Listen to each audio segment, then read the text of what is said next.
Hey guys, it's Ben here from the Pride of Villa, and some breaking news. Morgan Sanson has announced being signed to Aston Villa. He joined Aston Villa in January to be a part of the 2020 to 21 season and signs on a 4.5-year contract deal.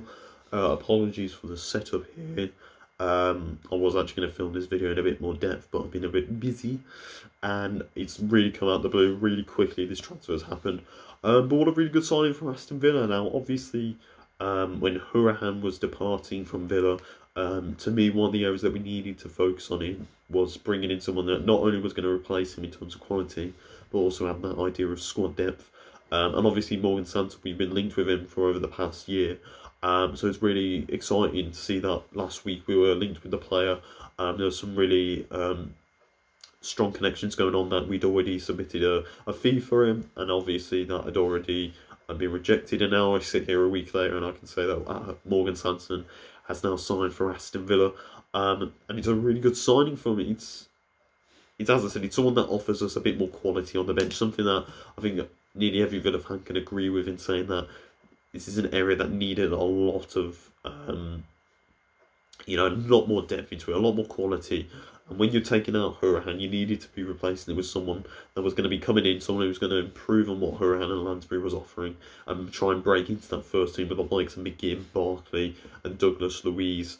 But obviously, what type of player have we got here? We've obviously got a player that's going to play in the centre of midfield, obviously. And he plays it sort of like is McGinn, so he's going to try and really keep up with the high energy of the game, or the high pace that Villa like to play, that attacking football.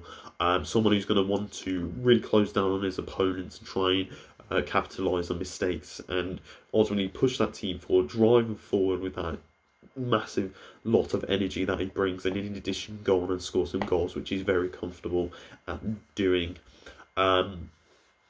Yeah, it's a really good sign for us to be. It's, as I said, it's that idea of squad that we've improved on there, and we're adding somebody that will challenge for the first 11, that I hope will break into the first 11. But he's also someone that's offering us a bit more quality, where we need to look at the bench in a game and say, right, I can take off McGinn or Grealish and bring on someone of that good quality, like Morgan Sanson, put him back in, and he fits that mould. And I think Dean Smith's really got it right here. With that midfield, there was obviously the links with Jesse Lingard. And in my transfer video, I believe, we talked about players in the midfield that we could have been brought in. So it's nice to see Dean Smith has addressed this. He's seen this and clearly think, well, we need to improve here. And that's what he's done. He's married someone in like Morgan Sanson. And I think it's going to be a really good fit into the Premier League. And I think he might get the odd appearance here and now again in the rest of the season. But I think next year is really where he's going to be breaking through. And it's somewhere else I just want to talk about then, in signing Morgan Sanson. Obviously, Ross Barkley's only on a loan deal right now. The question is, what is going to be of Ross Barkley? Now, to me, this idea was that, from the way Dean Smith sounded, it was like he was bringing in players that was going to be ready for next season, considering players out of contracts or like on the loans won't be here next season.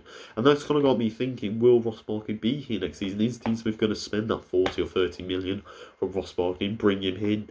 And I think that's something that, now thinking about it, we've got to consider, is this a deal that's looking to be looked upon next season, so that when Ross Barkley's gone, we have Morgan Sanson that can just slot right in there?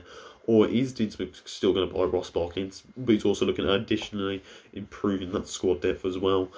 Who knows? I think really he's going to be perhaps looking at Barkley saying, well, he did play well, he's not been playing well in the past 2 games. He did get the injury, perhaps he may not be worth the 40 million right now. We'll have to see at the end of the season, which is a smart decision. It means we don't have to waste money right now on a decision that might not be the one that we wanted, and he might not turn out the player that we initially started out to be. So we need to keep our eyes on that. But overall, Morgan Sanson to Aston Villa is a really good transfer. We are approaching the final few days of the January transfer window. I'd like to think he's still going to be bringing in a left back, but he probably won't. I think he will sit with Neil Taylor and see out his contract, and then hopefully look at buying a new one. Obviously, Jordan Marvey was linked with Villa a lot. I know a lot of people want to bring him in, but the report says he's now being looked at by Arsenal. I still want Rico Henry. I'd like to think him. There's also reports that we've been looking at Alex Teixeira from Brazil, the 31-year-old forward. I'd rather stick with Davis in that case. And I think that's it for right now. But Morgan Sanson at Aston Villa, a brilliant transfer for Villa, and let's hope he fits into the squad and really makes a benefit to this team. Keep updated for you on the Pride of Villa for more transfer news. But without further ado, I've been Ben of the Villa with Pride of Villa. We'll see you later, boys.